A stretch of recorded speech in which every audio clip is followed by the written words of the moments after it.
Português, página 85. Prática de oralidade, entrevista. Você observou que as informações apresentadas em uma reportagem foram obtidas por meio de pesquisas realizadas em diferentes fontes confiáveis. Outra forma de conseguir informações para a produção de um texto jornalístico é a entrevista. Entrevistas podem ser orais, como as que podemos ouvir no rádio ou assistir em programas de televisão e canais da internet, ou podem ser escritas, como as que lemos em revistas e jornais. Veja na próxima página como a entrevista foi publicada no jornal Joca. O entrevistado é Marcelo Traude, profissional responsável pela alimentação dos atletas nos Jogos Olímpicos do Rio de Janeiro, ocorridos em 2016. Página 86.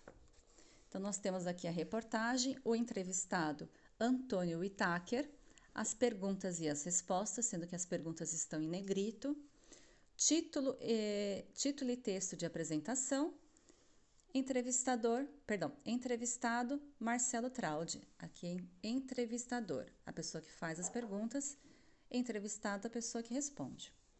Agora leia um trecho da entrevista. Qual o principal prato dos atletas? Essa é uma pergunta difícil. São 202 delegações do mundo inteiro, com diferentes culturas e preferências alimentares. Tem os que seguem a alimentação muçulmana, tem os vegetarianos, os asiáticos. Temos muitos tipos de preparo de pratos e muitos ingredientes diferentes. Então, não há um prato principal, mas sim um restaurante principal com 5.500 lugares. Também há 2 áreas de comidas frias, com variedades de saladas, peixes e leite. Só de leite temos 5 tipos diferentes, mas sabemos que os pratos mais procurados são as carnes grelhadas e as saladas. Como os alimentos são selecionados? Tem vários critérios. Primeiro, escolhemos os alimentos a partir da cultura dos atletas, os asiáticos, os brasileiros. Depois, só usamos alimentos com certificação de qualidade internacional, como as carnes que não podem ter determinado tipo de hormônio. Os peixes também têm certificados, temos que garantir que eles foram pescados de forma correta na época certa. Tudo isso é verificado pela segurança sanitária.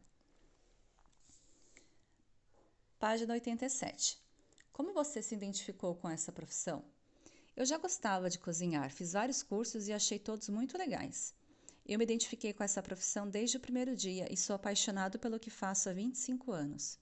E já aconteceu alguma coisa bizarra na sua cozinha? Já em outras cozinhas em que eu trabalhei já aconteceram coisas muito bizarras também. Tinha um cara que trabalhava comigo há anos que tinha mania de dormir embaixo da pia. Já aconteceu de explodir equipamento, ter briga entre os cozinheiros e garçons e etc. Converse com os colegas sobre os itens a seguir. Então, são respostas pessoais. O título da entrevista chamou a sua atenção? Por quê? B. Em sua opinião, as perguntas feitas pelo entrevistador foram boas? Que outras perguntas você faria? C.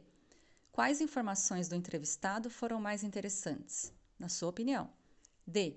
Nas respostas do entrevistado aparecem marcas de língua falada, como tá, né, pra, pausas ou hesitações? Então a resposta é sim ou não. E E. Em sua opinião, se a entrevista tivesse sido apresentada em um programa de TV, que diferenças poderiam ser observadas em relação à entrevista lida? Por quê? A E não precisa fazer, ok? Então vou até arriscá-la aqui. Hora de organizar o que estudamos. Leia com a professora. Reportagem. Relato de fatos e dados reais publicados em jornais, revistas, na internet, etc. Qual é a intenção? Ampliar informações sobre um assunto. Como que é a linguagem? Ela é clara e com dados objetivos. Construção de uma reportagem. Dados de pesquisa, uso de fotos e uso de entrevistas. Essa então é a estrutura da reportagem. Leitor. Qualquer pessoa que queira se informar sobre o assunto. Boa tarde, matemática hoje começa na página 74, continuando os trabalhos com simetria. Simetria na malha quadriculada. Observe o desenho que Amanda fez na malha quadriculada. Tracei em vermelho o eixo de simetria do meu desenho. Agora faça como Amanda e trace o eixo de simetria das figuras abaixo. Então é só cortá-las ao meio bonitinho com a régua, traçando o eixo de simetria. Página 75. Marque com um X as figuras que apresentam simetria em relação à linha vermelha. Então, apesar de estar escrito as figuras, é apenas uma, ok? 3. Faça na malha quadriculada abaixo um desenho que apresente simetria em relação a um ou mais eixos de simetria. Não se esqueça de indicar os eixos. Então, aqui é desenho livre. Você faz o desenho e corta ao meio traçando o eixo de simetria. E para finalizar a artes, fazer então uma releitura desta obra.